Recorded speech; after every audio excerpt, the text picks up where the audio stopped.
지난해 당진에서 대규모 전세 사기 피해가 발생했습니다. 충남방송이 단독 취재해 피해 원인과 세입자의 어려움 등을 전해드렸었는데요. 이러한 가운데 세입자들의 안전이 위협받고 있는 것으로 파악됐습니다. 오늘은 이와 관련된 내용을 집중적으로 알아보겠습니다. 먼저 세입자들이 처한 상황에 대해 정호석 기자가 취재했습니다. 지난해 당진 지역에 다가구 건물 여러 채를 소유한 부부가 극단적인 선택을 했습니다. 수십 명에 달하는 세입자들은 여전히 보증금을 돌려받지 못하고 있습니다. 그런데 주민들이 겪는 피해는 또 있습니다. 임대인이 없어지면서 건물의 안전을 관리하는 주체가 사라진 겁니다. 해당 건물에는 5개의 소화전과 옥내 소화전 등 다양한 소방시설이 설치되어 있습니다. 화재가 발생했을 시 긴급하게 불을 끄기 위해 마련된 건데요. 이러한 소방시설물이 있는 곳에는 소방안전관리자가 필요합니다. 소방안전관리자가 되기 위해선 자격증이 필요한데 오프라인으로 5일간 교육을 받고 시험을 치러야 합니다. 말 그대로 전문 자격증인 겁니다. 따라서 자격증을 가지고 있는 관련직 종사자나 건물주가 아니면 가지고 있는 경우가 드뭅니다. 다행히 해당 건물 피해자 중에는 자격증을 가지고 있는 세입자가 있어 관리자 역할을 맡고 있는 상황. 하지만 다음 달이면 다시 관리자 자리는 공석이 됩니다.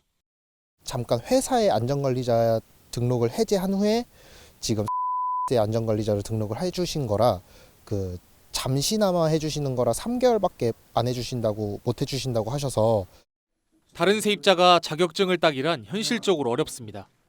이에 따라 사설 소방업체에 소방안전관리자를 위탁하는 경우가 많은데 이때도 세입자 중 한 명이 이틀 동안 관련 교육을 받아야 합니다. 하지만 당진에는 교육받을 수 있는 곳이 없어 다른 지역으로 가서 교육을 이수해야 하는 상황입니다. 당진 근처도 없고 천안까지 가야 되는 상황이고 사람들도 다 현업에 종사하고 있는 분들이라 그거 교육을 받기가 어려워서 하기 어려운 상황입니다. 더 큰 문제는 세입자들의 안전입니다. 지난해 소방시설 점검 결과 소방펌프와 경보기 등에 문제가 있는 것으로 나타났습니다. 화재 시 소방 펌프가 작동을 안 하게 되면 이제 스프링클러에서 물이 안 나오는 상황이 나올 것 같습니다. 화재는 언제 일어날지 모르는 사고니까 그것 때문에 좀 불안해하는 상황이 많기는 하죠. 해당 시설을 수리하는 데 필요한 비용은 약 250만 원.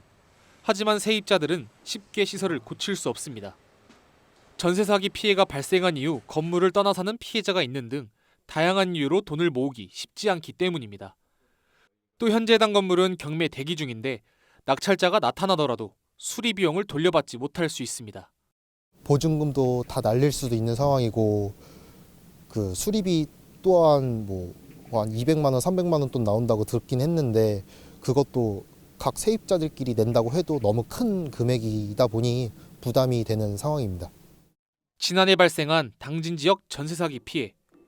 해가 바뀌었지만 보증금을 돌려받기는커녕 피해자들은 화재 위험에 노출되는 등 이들이 겪는 피해는 더욱 커지고 있습니다. 헬로티비 뉴스 정호석입니다.